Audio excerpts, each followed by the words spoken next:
शबरी कौन है, किसकी बेटी है, क्या इतिहास है शबरी का, जंगल में कैसे आई, कैसे राम की पुजारिन बन गई, क्या इतिहास, कौन माता पिता है शबरी के, क्या इसकी हिस्ट्री है। तो सुनो, माता शबरी भीलों की बेटी, जंगल के कोल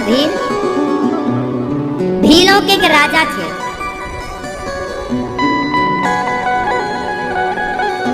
शबर उनका नाम।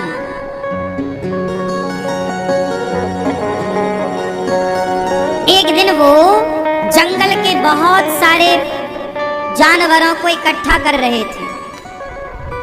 तो शबरी ने पूछा, माँ ये पिताजी आज सारे जानवरों को इकट्ठा कर रहे हैं, जानवर चिल्ला रहे हैं। तो माँ ने बाल सुलझाते हुए शबरी के कहा, बेटी परसों तेरा ब्याह है,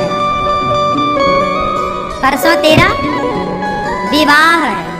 अच्छा मेरा विवाह है, तो ये पशुओं को क्यों इकट्ठा कर रहे हैं पिताजी? बाड़े के अंदर, बाड़ा मतलब एक स्थान, उसके अंदर सबको भर रहे हैं, हिरण और सारे जंगली जानवर।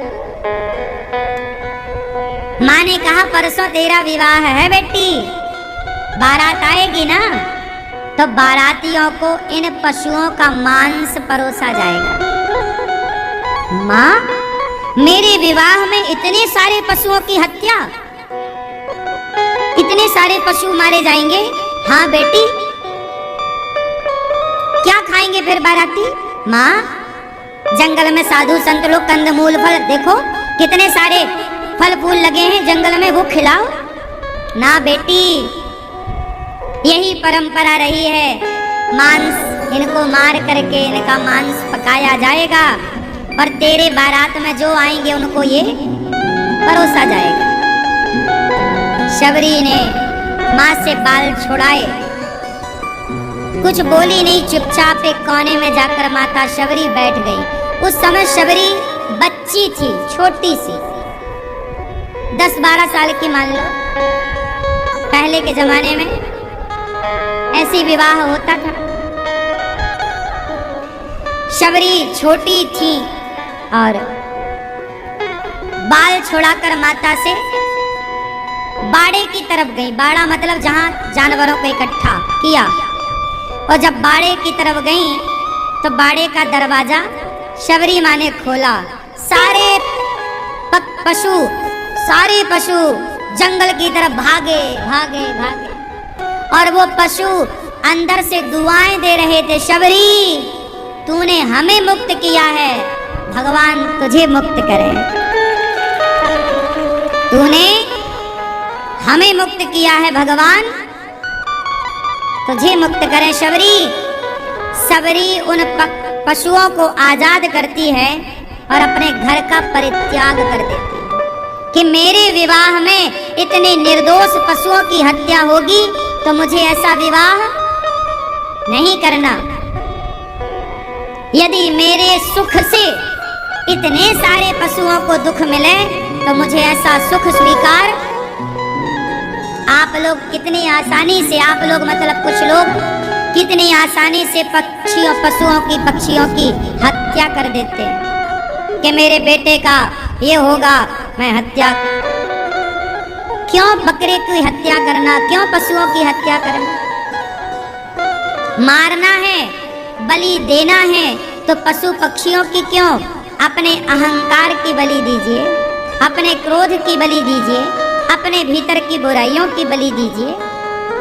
शबरी चली और जंगल जंगल शबरी भटकती रही।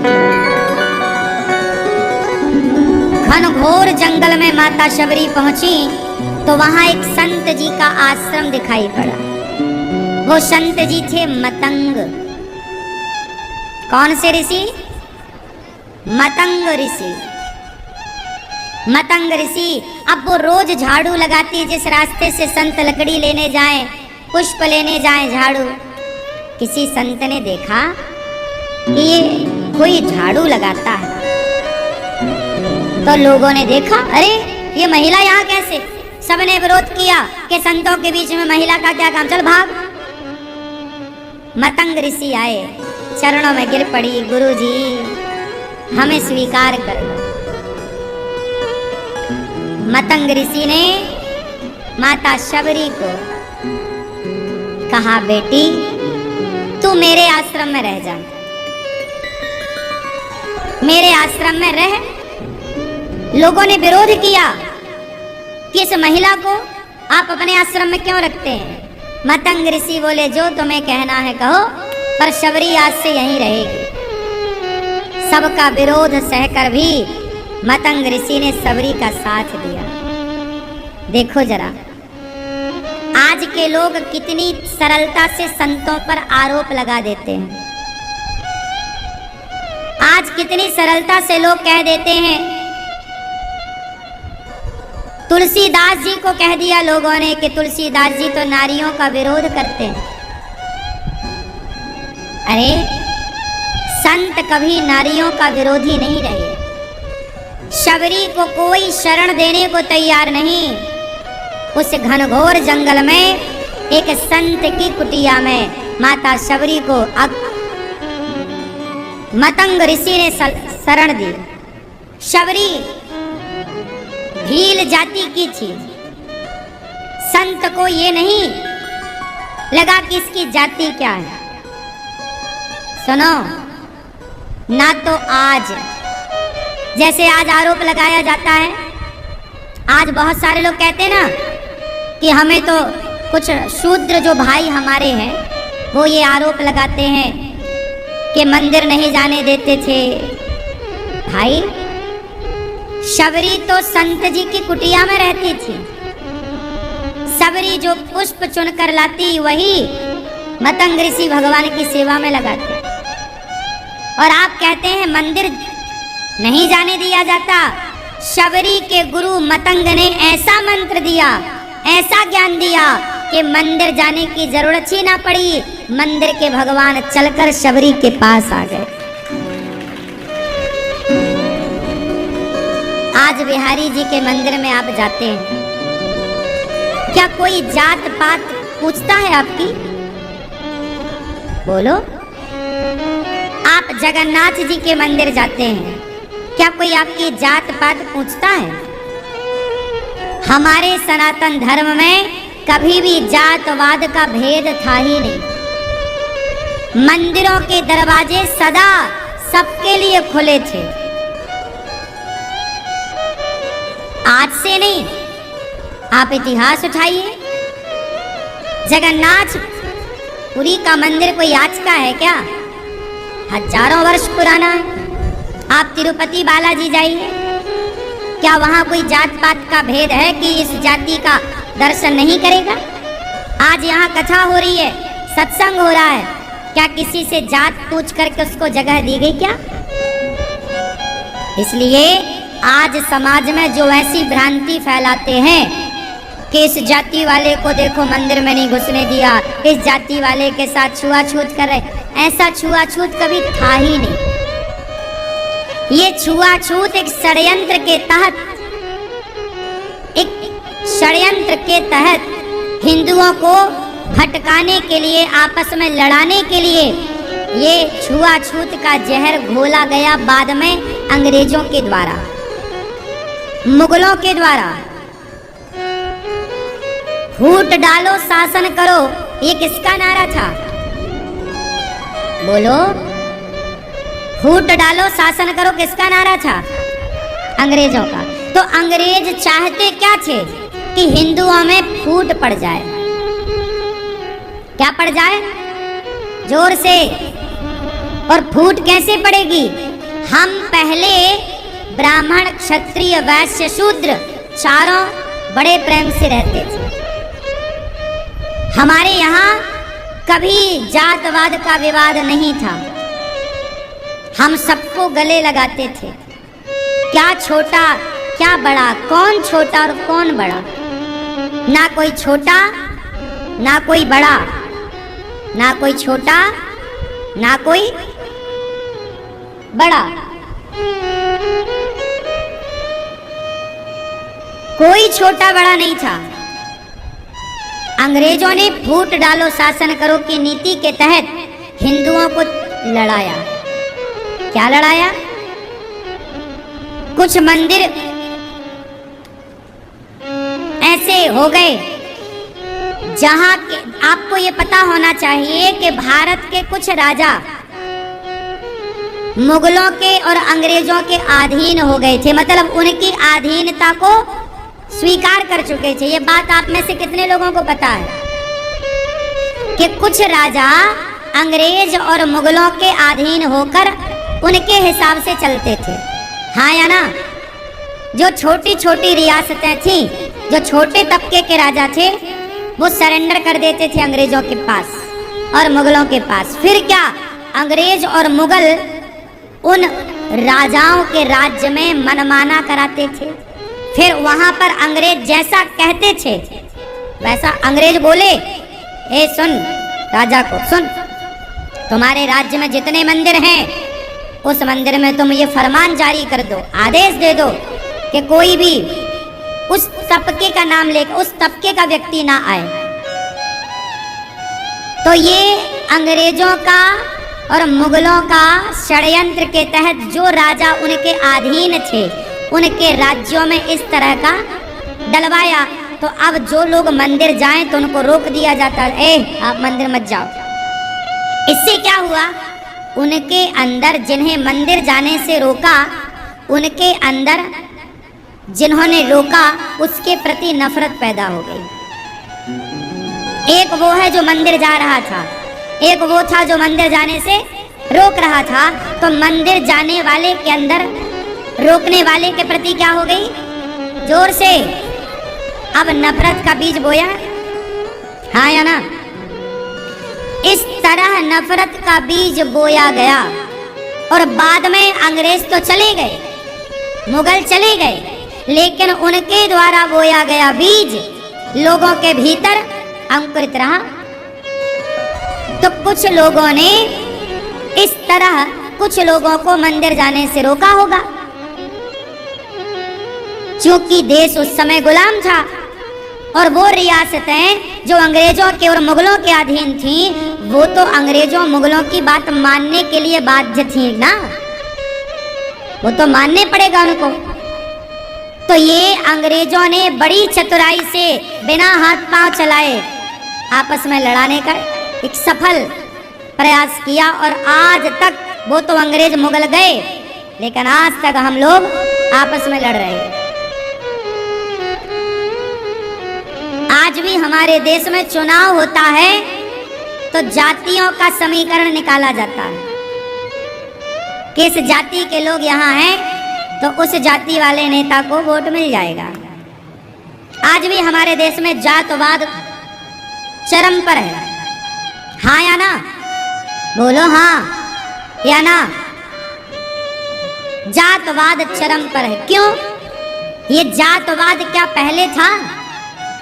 अंग्रेजों ने घोला है। यदि ना घोला होता तो ये नारा क्यों देते कि फूट डालो शासन करो? क्या मायने हैं इसके? ये नारा किसी ब्राह्मण ने थोड़ी दिया, कोई क्षत्रिय और वैश्य और शूद्र ने थोड़ी दिया, अंग्रेजों ने दिया। और आज तक हम भारतीय प्यार से ना रह पाए, आपस के झगड़े से आज हमारे देश की इतनी बड़ी हानि हुई कि आज हिंदुओं के गांव धर्म परिवर्तन कर रहे हैं। उसको लगता है मैंने थोड़ी किया, मेरे घर में थोड़ी हो रहा है, लेकिन जब आग किसी एक के घर में लगती है तो उसकी लपटों के द्वारा दूसरे घर में और फिर तीसरे घर में सबको जलाती है। आज आपके पास लपटें नहीं आ रही हैं, इसका मतलब ये नहीं है कि आग नहीं लगी, आग लग चुकी है साहब। ये देश धर्म परिवर्तन की आग में झुलस रहा है। अब ये आग पता नहीं कब तेजी से फैल जाएगी। इसलिए अभी भी मौका है कि हम जातवाद के शिखर से उतरकर और ब्राह्मण क्षत्रिय वैश्य शूद्र चारों गले मिलकर भाई की तरह रहकर और उस लगी हुई आग में संगठन का पानी डाल करके उस आग को बुझा दें। एक दूसरे के साथ कंधे से कंधा मिलाकर खड़े हो जाए। क्या भगवान के भीतर कोई जातवाद का भेद है? भेद होता तो शबरी के जूठे बेर क्यों खाते? तो जातवाद का भेद जब हमारे भगवान के अंदर नहीं है तो भला हम उन भगवान के दास होकर जातवाद का भेद क्यों करें? हमें ये अधिकार किसने दिया कि हम आपको जाति के आधार पर छोटा या बड़ा कह दें? हाँ या ना? हमारे लिए तो आप सब माता हैं, चाहे ब्राह्मण की माता हो, क्षत्रिय की, वैश्य की, शूद्र की। ये दास अनिरुद्ध गौरी गोपाल वृद्धाश्रम में आप झांक कर देखना, यहाँ सभी माताएं रहती हैं, चाहे ब्राह्मण हो, क्षत्रिय हो, वैश्य हो, शूद्र। और सभी माताओं को एक साथ खाना पीना रहने की व्यवस्था और सभी के एक साथ ये दास अनिरुद्ध सबके चरण दबाता है। मैं तो कभी भेद नहीं करता, मैं तो कभी नहीं पूछता कि माता तुम्हारी जात क्या है तब पांव दबाऊंगा। मैं तो सबके पांव दबाता हूं बिना जात पूछे। हाँ या ना? मैं केवल कह नहीं रहा हूं साहब, जो करता हूं वो बताता हूं। मैंने तो ये जातवाद की दीवार गिरा दी है। यदि तुम्हारे सामने ये दीवारें खड़ी हैं तो गिरा दो। इंसान बन के रहो। अनिरुद्धाचार्य इंसान बनने की कोशिश कर रहा है। हम एक अच्छे इंसान बनना चाहते हैं और एक अच्छा इंसान वो है जो दूसरे इंसान की मदद करे, जो दूसरे का दर्द समझे, जो दूसरे की पीड़ा को समझे। यही हमारा एक छोटा सा परिचय है।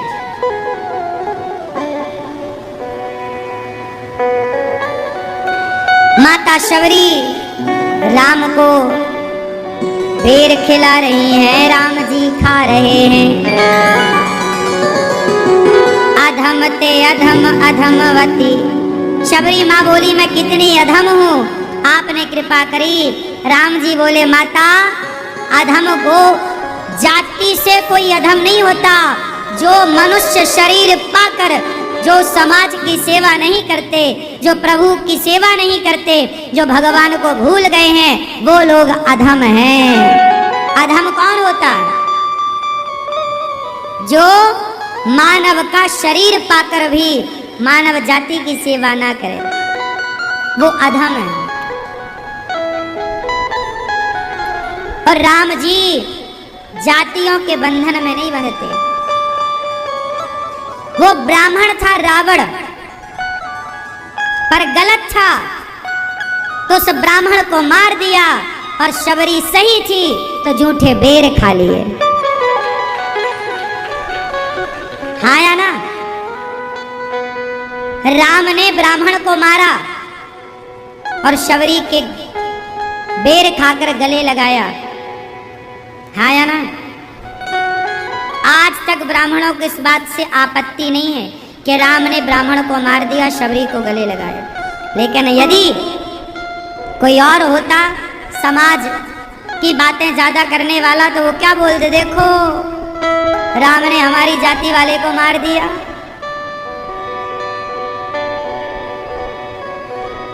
शंभू को राम जी ने मारा, तो आज तक राम जी पर आरोप लगाते हैं लोग कि राम जी ने शंभू को क्यों मारा। लेकिन रावण को मारा, आज तक कोई आरोप नहीं लगा।